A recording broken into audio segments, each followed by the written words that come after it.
আপনার 80 থেকে 90% ফ্যামিলির ভিতরে ঝামেলা শুধু একটা কারণে, এই মার দুই চোখ। হ্যাঁ, একই মা একই সন্তানটা জন্ম দিছে, কিন্তু তার দুই চোখ, তার মেয়ের জন্য একটা, তার ছেলের জন্য একটা। আসসালামু আলাইকুম, আমি রাসেল শাকিল আছি সৌদি আরব থেকে। বাংলাদেশের কিছু মা যদি তার মেয়েকে যদি তার জামাই ভালোবাসে, মানে মেয়ে জামাই যদি তার মেয়েকে ভালোবাসে, তাহলে সমাজে বাইরা আত্মীয় স্বজন সবার কাছে বলবে যে আমার মেয়ের আমার জামাই অনেক বেশি ভালোবাসে, আমার জামাই অনেক ভালো, আমার জামাই ফেরেশতা, আমার জামাইয়ের মতন জামাই হয় না। কারণটা কি? তার মেয়ের অনেক বেশি ভালো পায়। ঠিক একই কাজটা যদি আপনার তার ছেলে করে, তার পুতে মানে তার পুতের বউ যদি তার ছেলে ভালোবাসে, বা তার ছেলে যদি তার বউরে ভালোবাসে, তাহলে বাপ মা কি বলে জানেন? বলে যে পোলা শেষ, পোলারে তাবিজ করছে, পোলার এইটা করছে, পোলারে সেটা করছে, পোলা তো বউর গোলাম হয়ে গেছে, বউ যেটা কয় ওইটাই শোনে। আচ্ছা, তুমি তো মা, তুমি মা হইয়া এইটা কেমনে পারো? মানে তোমার দুইটা চোখ, তোমার ছেলের জন্য একটা, তোমার মায়ের জন্য একটা। হ্যাঁ, তুমি তো মা। মানে ভাই মাথায় ধরে না যে একই মা দুইটা চোখ কিভাবে বানাইতে পারে ভাই। হ্যাঁ, তার ছেলের জন্য এক চোখ, তার মেয়ের জন্য আর এক চোখ। ভাই কেমনে কি ভাই, একটা মা কেমনে পারে এরকম অভিনয় করতে?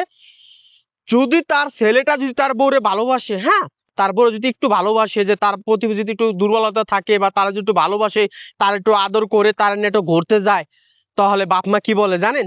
যে আমার পোলা তো শেষ। আপনার হাঁটবো চলবো, আত্মীয় স্বজন যারা আছে সবার কাছে বদনাম করবো যে আমার ছেলে তো শেষ, আমার ছেলের তো তাবিজ করে নষ্ট করে ফেলাইছে, আমার ছেলে তো গোলাম হয়ে গেছে, আমার ছেলে তো আমার পুতের বোর গোলাম হয়ে গেছে, আমার বোর গোলাম হয়ে গেছে। আর একই কাজটা যদি তার জামাই করে, মানে তার মেয়ে জামাই যদি করে তার মেয়ের জন্য, তখন ভাই এলাকার সবার কাছে বলে যে মাশাল্লাহ, আমার জামার মতো তো জামাই হয় না, আমার জামাই তো ফেরেশতা, আমার জামাই তো ফেরেশতা, আমার মাইয়ারে অনেক বেশি ভালোবাসে, অনেক বেশি ভালো কয়। মানে কোন লেভেলের মনে করেন আমাদের বাংলাদেশের মানে আমাদের মাদের চিন্তা ভাবনা মনে করেন কোন লেভেলের। আর এই একটা কারণে ভাই হাজার হাজার হাজার মনে করেন ফ্যামিলির ভিতরে ঝামেলা লাগিয়ে রয়েছে, ব্যাস একটা কারণে। আপনার 80 থেকে 90% ফ্যামিলির ভিতরে ঝামেলা শুধু একটা কারণে, এই মার দুই চোখ। হ্যাঁ, একই মা একই সন্তানটা জন্ম দিছে, কিন্তু তার দুই চোখ, তার মেয়ের জন্য একটা, তার ছেলের জন্য একটা। আর এই বিষয়টা নিয়ে ভাই আপনার তারপর আমাদের কিছু বোনেরাও আছে, আমাদের কিছু কি বলবো, বউরাও আছে। হ্যাঁ, তার শাশুড়ি দেখতে পারে না, শাশুড়িরে ভালো কয় না। আপনাদের একটু পরিবর্তন হওয়া উচিত, আপনারা একটু পরিবর্তন হন। হ্যাঁ, তো ভাই অনেক বক বক করলাম, বাসায় যাইতেছি, রাত 1টা বাজে। আহ অনেক খিদা লাগছে, দুপুর 2টা বাজে দোকানে আইছি, এখনো বাসায় যাই নাই। জামু খামু, তারপরে ঘুমান লাগবে। তো সকলে ভালো থাকবেন, সুস্থ থাকবেন ভাই।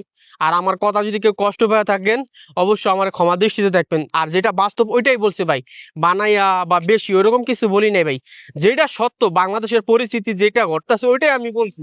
হ্যাঁ, তো যদি আমার ভিডিও ভালো লাগলে অবশ্যই অবশ্যই পেজটি ফলো করবেন। আর যে কেউ যদি আপনার ইউটিউব থেকে দেখেন, তাহলে অবশ্যই ইউটিউব চ্যানেলটি সাবস্ক্রাইব করবেন।